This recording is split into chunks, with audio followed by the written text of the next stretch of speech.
my brain and my intellect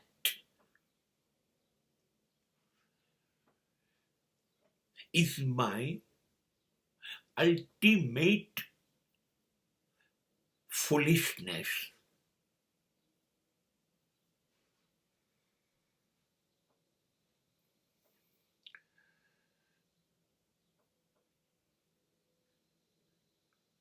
મારું મન, મારી બુદ્ધિ એ મારી મૂર્ખામી છે. સ્વીકારવું કે ના સ્વીકારવું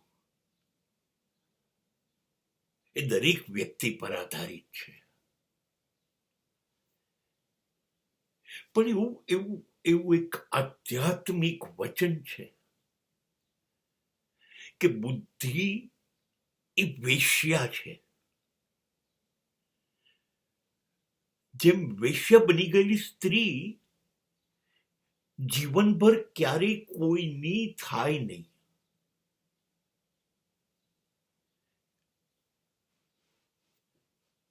કોઈને વફાદાર ના રહે ક્યારેય. વેશ્યા અને વફાદારી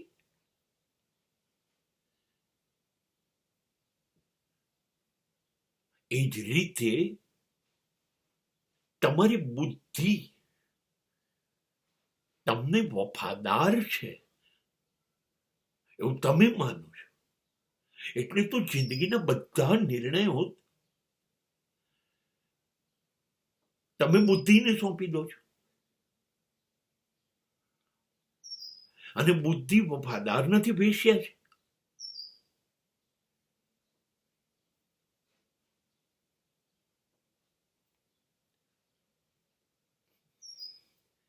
કેમ કે બુદ્ધિથી તમે કોઈને પણ છેતરી શકો છો.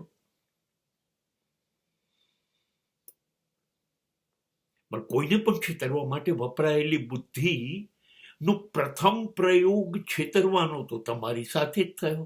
જ્યારે તમે કોઈને બી છેતરવાનું શરૂ કર્યું ત્યારે જ સૌથી પહેલી બેઈમાની તમે તમારી સાથે કરી.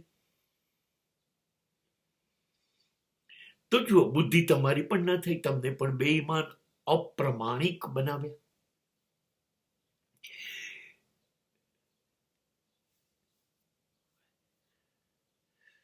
એક સંતના હાથમાં એક વાડકો હતો, કશુંક એવું હતું, અને એને રાજાને ચેલેન્જ કરી. રાજા, વાડકામાં તારાથી અપાય, તું બહુ મોટો દાનવીર છું, ભરી દે. રાજાને એમ આટલો વાડકો છે, ભરી દઈશું. એને અંદરથી સોનામોહરો મંગાવીને ભરી દીધી. વાડકો ખાલી રહ્યો. બસ રાજાનો તમામ ખજાનો ખતમ થઈ ગયો, છેડો આવી ગયો, કશું વધ્યું નહીં. અને છતાં વાડકો તો ભરાયો જ નહીં. રાજાએ પૂછ્યું, આ શું છે? તો સંતે કીધું કે આ છે ને એક ખોપડી છે, મરી ગયેલા માણસની સ્મશાનમાં પડી હતી, એ મેં લઈ લીધી છે. માણસની ખોપડીમાં કાણા છે, તમે જેટલું નાખશો એટલું એમાંથી નીચે જતું રહેશે, ભરાશે નહીં. કાયમ માણસની ખોપડી, મન, બુદ્ધિ ખાલી ને ખાલી જ રહેશે. હજુ જોઈએ છે, હજુ જોઈએ છે, હજુ જોઈએ છે. ખોપડી ક્યારેય ધરાતી નથી.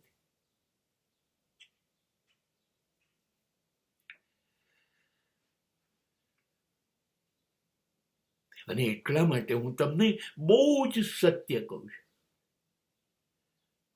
જ્યારે સ્મશાનમાં લાશનો અગ્નિ સંસ્કાર થાય અને બળી જાય, ચિતા આખું શરીર ભડ ભડ બાળી નાખે, ત્યારે શરીરની રાખ થઈ જાય, હાડકે હાડકા ઓગળી જાય, નીચે રાખ પડી હોય. પણ ખોપડી નથી બળતી.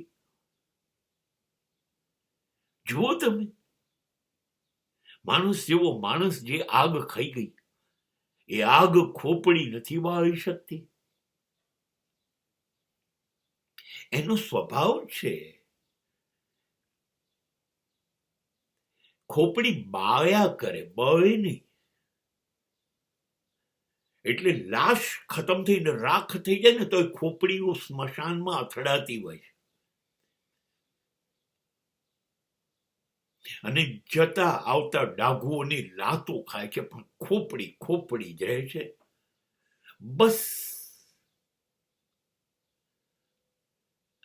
એટલે કહું છું કે ખોપડી પાસે બુદ્ધિ છે, એ ચલાયા જ કરશે. અને બુદ્ધિ હંમેશા લાભ ગેરલાભ, હાર અને જીત, ફાયદો અને ગેરફાયદો આ જ વિચાર્યા કરતી હોય. સર્વાએ બુદ્ધિ માણસને હરાવે જ છે, હરાવે જ છે. કેમ કે જીત્યા જે લોકો છે એને બુદ્ધિને કીધું, બેસ બાજુમાં, આગી જા, ખસ. એને દિલના બારણા પર ટકોરા માર્યા. જે અદભુત માણસો છે ને, એમણે ખોબે ખોબા નહીં, ટોપલે ટોપલા ભરીને લાગણીઓ વહેંચી સમાજમાં. અને ત્યારે એ લોકો હજારો વર્ષો પછી આજે પ્રજાના હૃદયમાંથી, માણસના દિલમાંથી ખસી શકતા નથી. એ જીસસ હોય, બુદ્ધ હોય કે મહાવીર હોય.